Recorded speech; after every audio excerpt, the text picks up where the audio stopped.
The big news in the NFL on Wednesday was, of course, the retirement of Brett Favre. The New York Daily News sports page proclaiming Brett Jets.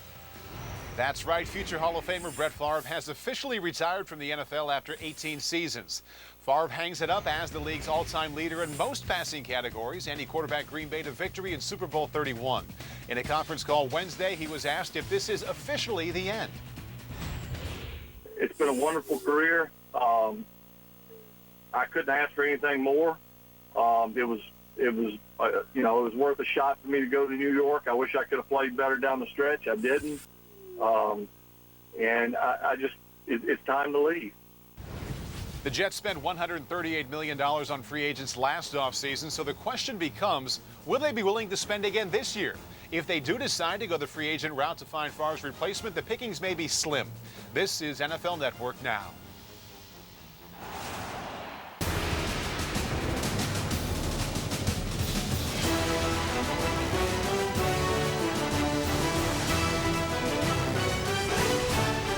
Coming up, Brett Favre's backups.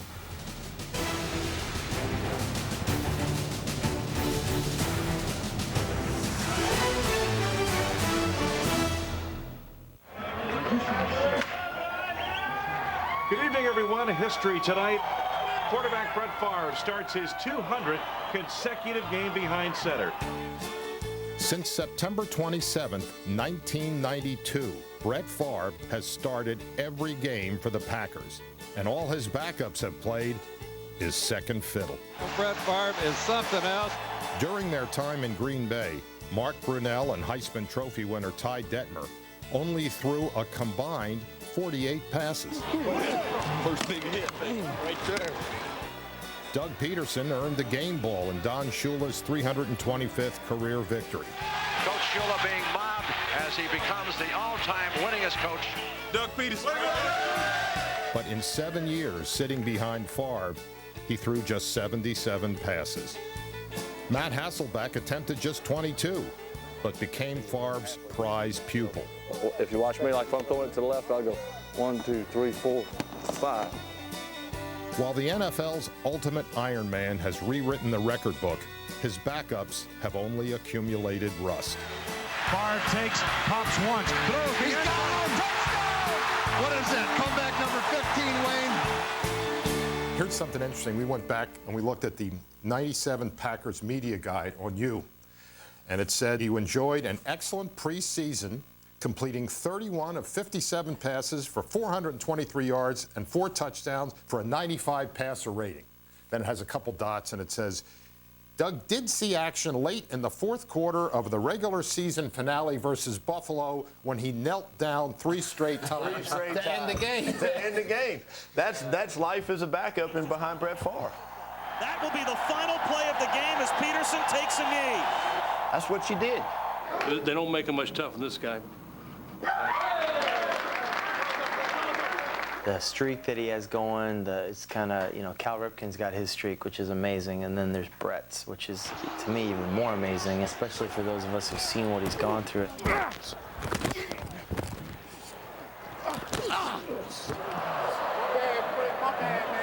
Damn, right in the yeah. There wasn't nothing to grab onto, was it? Each one of you probably had seen him play when maybe he shouldn't have. Can you think of a time where one of you think, well, now the streak's going to end, I'm going to get in and play? When I was there, I had 2 opportunities, when his knee got hurt against the Redskins and then when he breaks his thumb at St. Louis. Favre gets up limping, and he is hobbling toward the near sidelines. If he's coming toward the sidelines, he is legit hurt. So I'm thinking as a backup quarterback, this will be your claim to fame in Green Bay. You get to start 1 game.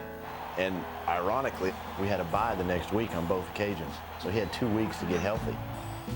With his thumb, we did everything from plastic gloves to tongue depressant sticks to popsicle sticks to keep his thumb mobilized so he could throw a football. Favre takes the snap back to throw. Drills the middle. Walker makes the catch. Touchdown! But he goes out and he threw for 300-something yards. We end up winning the game. And I'm thinking, oh, there went my shot. And so this broken thumb was on his throwing hand. How can you throw a football with a broken thumb? I don't know. I put the stick on my finger, the tape, the whole deal. I couldn't throw spiral. This Brett Favre fella, 49ers are thinking he can't get over the top with that bum thumb. He did it right there. Probably the best ball I've seen him throw. There was a game my last year there where he got hurt against Tampa. They said he had like a broken foot. He was in a cast. He's on crutches. None of us in Green Bay, teammates, no one expected Brett to play. Everyone had come to me and said, hey, you're going to get your shot, be ready. Sure enough, he comes out at practice on a Friday, and he's got like a size 15 on one foot and a size 13 on the other foot, and he played great. I got to see this. This Favre out here. Brett Favre. He throws an underhand touchdown pass to Amon Green. Favre fakes the handoff, rolling right, shovels it forward. Green, touchdown! He throws a perfect spiral underhand throw for a touchdown. The week that he was on crutches, the defense is saying to themselves, you know, are you kidding me? It's like this guy's not even hurt. I think the legend just grew. It just adds to his legend. When Presents returns, Favre goes head-to-head with Mark Brunell. These two would go and lay down and lay their head on the scale to see whose was the heaviest. Brett had the densest head, so his weighed more. I don't think it was brain matter. I don't think brain matter weighs as much, but bone density, he by far had you beat, I think. My head's getting bigger. These hats are getting smaller. Shut up. In the beginning, the biggest threat to Brett Favre's streak was Brett Favre. Throw it away. Throw it away. Second down on 11. During his second season in Green Bay, Favre came close to becoming a backup himself. Can he play? Does he know what to do? It was one extreme or the other. It was either a last-second touchdown pass. Favre looking, now comes to the end zone, in traffic. Oh, I don't know. Or it was just a last-second interception. And it's going to be a touchdown by the Detroit Lions. It wouldn't just be an interception. It would be what were you thinking? How could you do that kind of thing? I mean, it was exciting, that's for sure. And I think they got to a point where they thought, not quite sure this is going to work. Favre lofts it over the middle, and it is intercepted. Things got so bad, Mike Holmgren's assistants lobbied to make Brunell, number 8, the starter. And Favre was feeling the heat. You're not cold, are you? Hands are frozen. Your hands are frozen? Are your feet frozen? Yeah. Well, while you're out there real cold, just think of me. I'll be right by that heater over there, okay? Yeah. Okay. Mark was getting a lot of completions. If it wasn't there, he's checking it down or take off. You know, he was a good athlete, could run. Brunell turns, fires, it is caught, touchdown! And I think it reminded Mike a little bit of Steve Young that he had in San Francisco. Here we got this crazy gambler man, you know, and here's Mark. We can trust him. I can't trust Brett. I don't know what I'm going to get with him. Make the switch. Put in the other quarterback. Come on. Wait a minute. But no, wait a minute. But you know what? He's got to know he's up here. Okay. Now all of a sudden, you know, there's a game. I think we played the Bears in the rain. Remember that downpour? Oh, yeah. And he ran for a long touchdown. Had a big game in terrible conditions. Touchdown for Brett Favre. I don't know what it was, but it just kind of flipped. The middle touchdown to Sterling Sharp. And did he throw a bullet? There we go. Anyway, Brett. And those plays started turning the other way for him.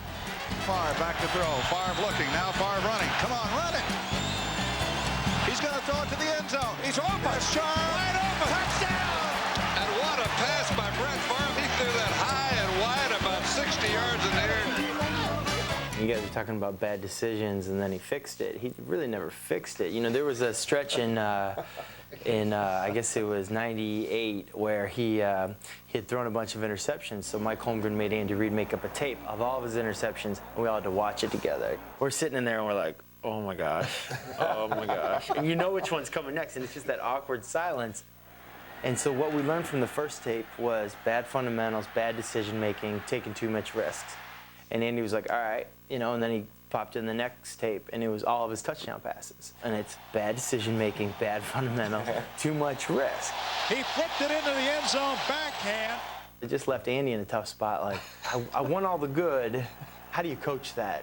What does he do wrong? What are I mean, in our films, you can see him throwing off his back foot all the time. Back foot, follow through, you know, he does this little throw crawfish thing, you know, he gets out of there. Crawfish? What do you mean? Out of that Cajun part in him, I guess. Yeah. You know, he throws and he backs out, you know, and his arm's still in the air.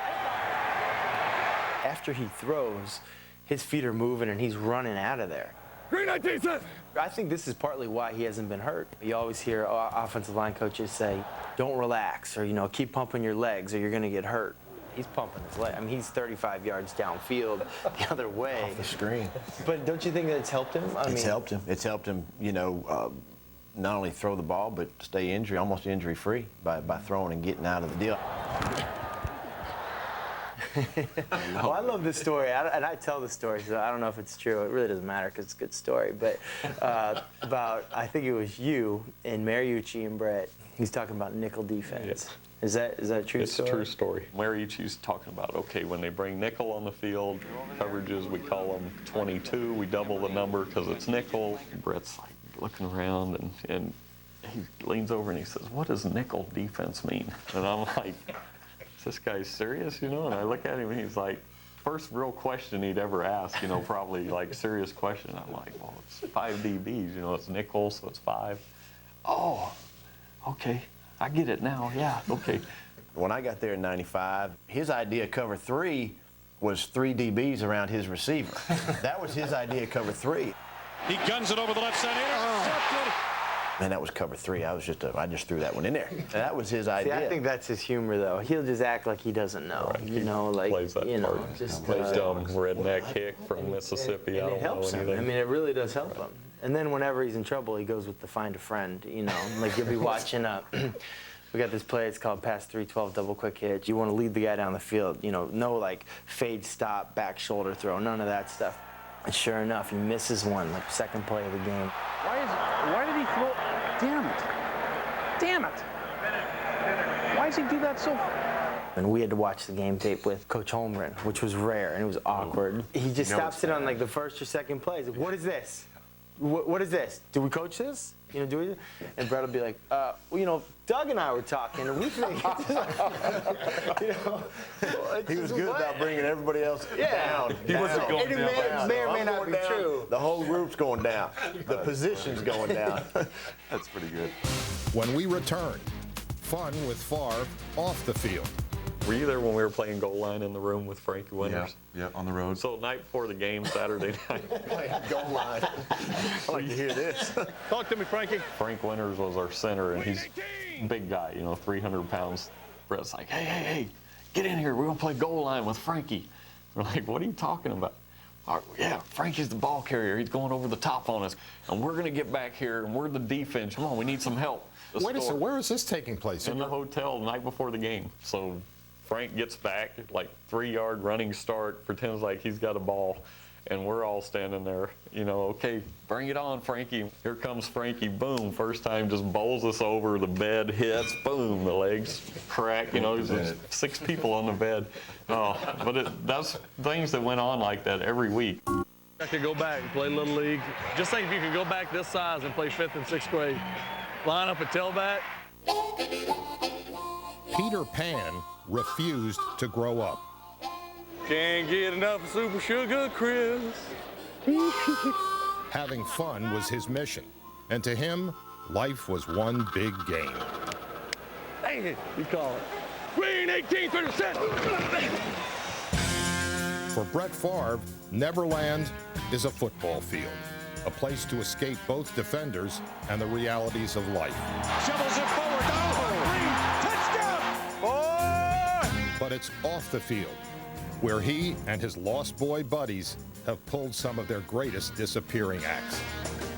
Brett's always like, hey, let's get Red Batty, our equipment guy, let's get Red to sneak our clubs on the plane, and as soon as we get out there, we'll get through with our walkthrough, and we'll go play some golf. That's not normal. No players, even kickers, don't get away with that. You're not out on the golf course. Brett Favre. I know. You get away with a lot when you're with just, Brett Favre. That's your hall pass. That's your get out of jail pass. The team doctors sneakily, you know, sneak out to play a little golf when they go to San Diego or somewhere. I mean, it's not something you do. Meanwhile, the head coach's speech normally, if you think he's talking about the game on like a Friday, it's normally, now listen, I don't want you walking around the malls, okay?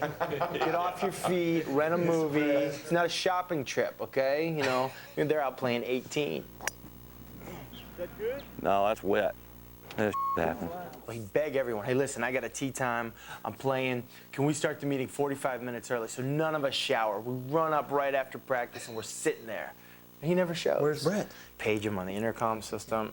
Paging Brett Favre, please report to the quarterback meeting room. And then all of a sudden, from like way down the hall, you just hear the loudest burp you've ever heard ever. And then another one. Favre had some intestinal problems too. You know, he had part of his intestine removed, so that was his excuse for farting all the time. You think God never farted? So Mooch had a fan right behind Brett and a air freshener aerosol can. All of a sudden you'd hear the fan kick on and you know, and he's spraying it right in Favre's crotch, and Brett's just giggling back there. And This is so different than the NFL Films clip they show of Mike Holmgren going through the first 15. Oh, yeah. Everyone's dressed up sitting there. Okay, first play. We open up the game with 51X spot flanker cross. We come into those quarterback meetings on Saturday, and as each individual quarterback, give us your first 15.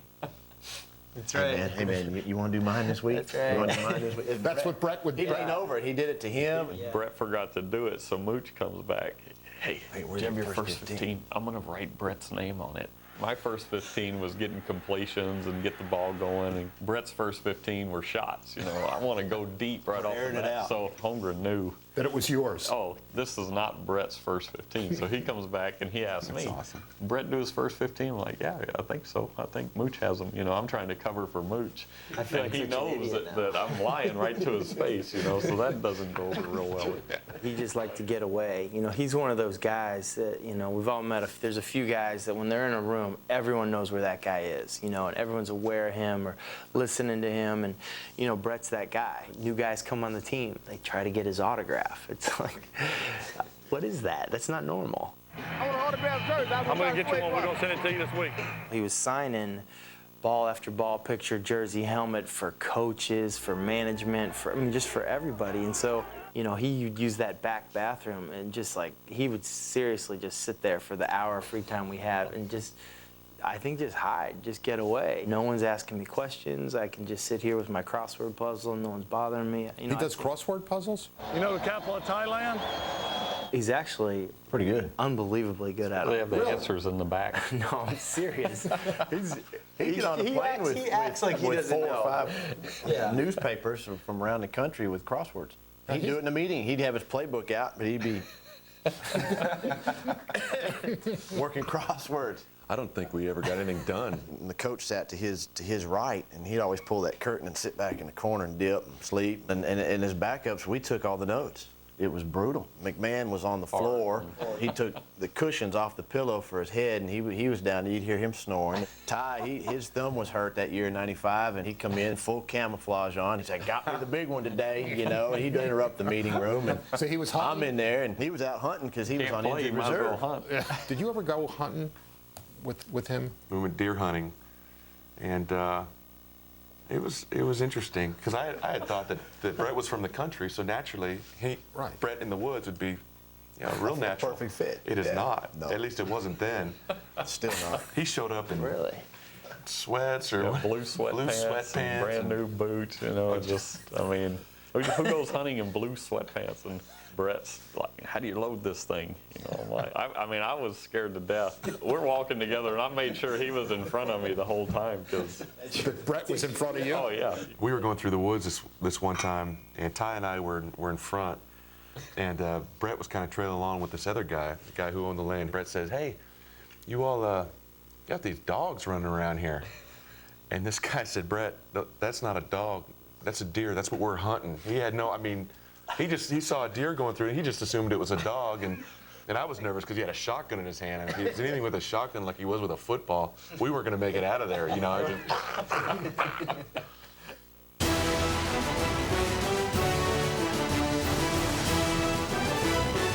When Presents returns, what the backups learned from Brett Favre.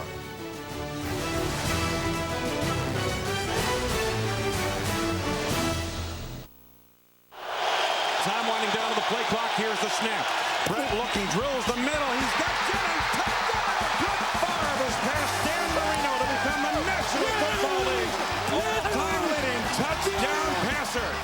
Brett Favre was a fixture in Green Bay.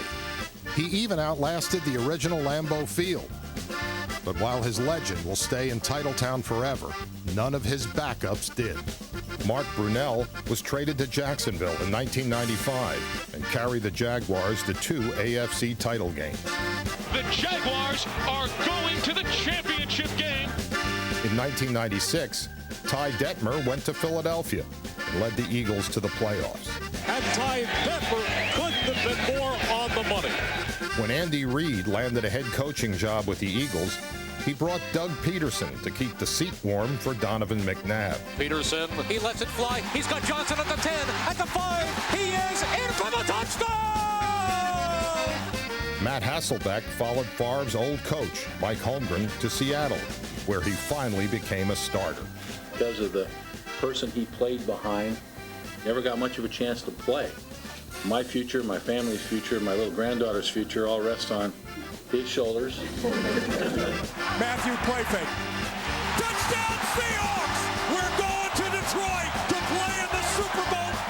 What all of the backups learned from Favre was not how to play the position, but how to play the game. He just was like, hey, these guys believe in me no matter what. I'm going to go out and have fun and just play with passion and fire. And I think that sort of created that guy that you see, tackling his teammate in the end zone. And Darrell Thompson is tackled in the end zone by Brett Favre. I tell you, it's the best tackle of the day. And I think that's what guys love about him, as teammates. You're just like, all right, yeah, let's strap it up. I'll go out with this guy any day. Woo! Y'all love this. Can you believe they pass for it? Super Bowl 31, when he threw that first touchdown pass. I'll never forget it. Back goes Brett to throw. Here they come. He's got time. He's throwing it downfield. He's got him. Wide open. It is going to be a touchdown to Andre Rison. Even though we kind of screwed up the route at the time, that's what's beautiful. That's Favre. Andre Rison and Antonio Freeman, they were supposed to cross their routes, but they end up going this way, and he hit Andre Rison for the touchdown. What a catch, what a run, and the Packers have the lead. To make that throw, to come off the field holding his helmet high, and you see the smile on his face. Look at Brett Favre coming off the field. He is so happy. That was vintage Brett. That's Brett Favre. That's him playing like the little kid that inside of him that he is. Brett Favre has become the all-time winningest quarterback in National Football League history. The NFL record book has become Brett Favre's biography. Yet every Sunday, his signature achievement marched on. One of the legendary streaks of all time continues. Brett Favre will start his 240th consecutive game, 260th including playoffs. The streak alone guarantees he will eventually be cast in bronze. But to his backups, Brett Favre will always be flesh and blood. Not a man of steel, but a boy at heart. Brett Favre is something else. This is the best thing that's happened in Green Bay in a long time.